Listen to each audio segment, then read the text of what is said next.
ضعیفی، دانت ٹوٹ چکے تھے، نابینا ہو چکی تھی، کچھ دکھائی نہیں دیتا تھا، ٹٹول کے چلتی تھی زلیخا، کچھ نہیں دکھائی دیتا۔ حضرت یوسف کو پالا تھا، اتنے عمر کا فاصلہ بھی تھا زلیخا میں اور حضرت یوسف میں، عزیز مصر کی زوجہ ہے، لیکن حسین حضرت یوسف کے اوپر دل آ گیا اور ان سے محبت ہونے لگی۔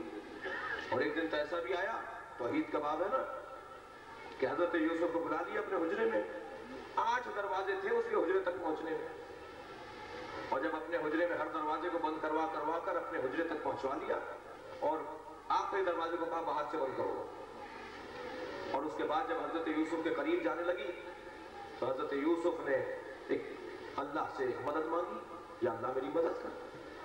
تو اسے خیال آیا کہ اس کا بھی کوئی اللہ ہے، توجہ جاؤ، اس کو خیال آیا کہ میرا بھی کوئی اللہ ہے، تو وہیں اسی کے حجرے میں ایک بت رکھا ہوا تھا جسے یہ اللہ مانتی تھی، تو جا کر ایک چادر اپنے بت کے اوپر ڈال دی۔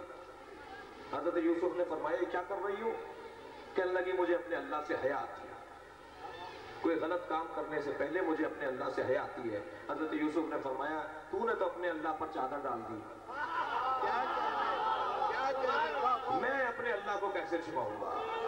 اور یہ کہہ کر آواز دی یا اللہ میری مدد کر، اور بڑھے ہیں اس دروازے کی طرف جس دروازے کو بند کر دیا گیا تھا۔ خود بخود تالے کھلتے رہے، خود بخود اللہ کی غیبی مدد ملتے رہی، سارے دروازے کھلتے رہے یہاں تک کہ آخری دروازہ نہیں کھلا۔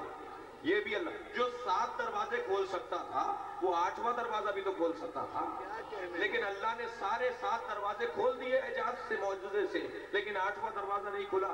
جب وہاں پر پہنچے اور یہ پیچھے سے آئی تو ایک مرتبہ وہی منظر تو تھا کہ جس وقت ایک بچہ گود میں تھا اور وہ منظر کو دیکھ رہا تھا، اور اسی بچے نے کہا کہ میں گواہی دیتا ہوں اگر قمیض پیچھے سے پھٹی ہے تو زلیخا مجرم ہے۔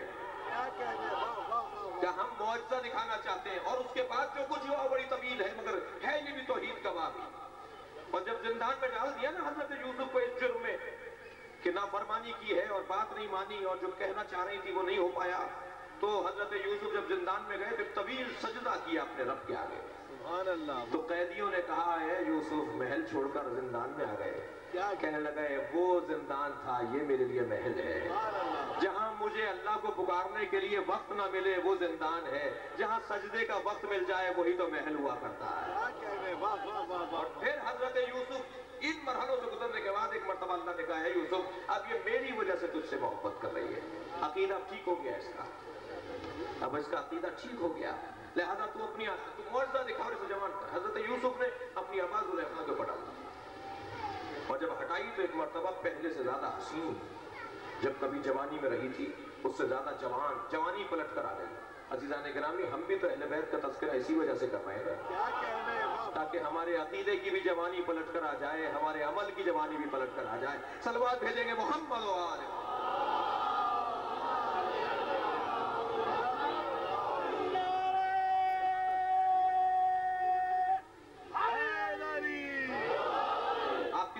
میرے ساتھ بھرپور ہے، میں بس اپنے بیان کو ایک منزل تک لے کے جا رہا ہوں، اور وہ یہ کہ حضرت یوسف نے زلیخا سے کہا کہ تو نے اگر آخری پیغمبر کو دیکھ لیا ہوتا تو تیرا کیا حال ہوتا؟ کہنے لگی سچ کہتے ہو ان سے ذرا کوئی ان سے بڑا کوئی حسین نہیں ہے۔ حضرت یوسف نے فرمایا تو نے دیکھا نہیں ہے؟ پھر کیسے کہہ رہی ہے؟ کہا جس کی تعریف یوسف کر دے اس سے بڑا کوئی حسین ہو سکتا ہے؟ 70 حجاب حسن ہیں حضرت نبی مکرم پر، سبحان اللہ۔ اور حضرت یوسف ایک حجاب حسن کی وجہ سے یوسف کہلائے، اور جب یہ حسن کامل اور جمال مکمل جب اللہ کی مشیت کے مطابق گل ہو گیا تو حسین کو اپنے نانا سے پیار بہت تھا، تو بشارت دی گئی حسین اللہ تمہیں بیٹا دے گا جو تمہارے نانا کی شبیہ ہوگا، جس کا حسن و جمال، جس کا انداز، جس کا بولنا، جس کا چلنا، جس کا اخلاق خلقا و خلقا و منطقا، خلق میں بھی نبی جیسا، خلق میں بھی نبی جیسا، منطق میں بھی یعنی بولنے میں بھی نبی جیسا، نبی کی خالق و نبی کی خلقت نور ہے۔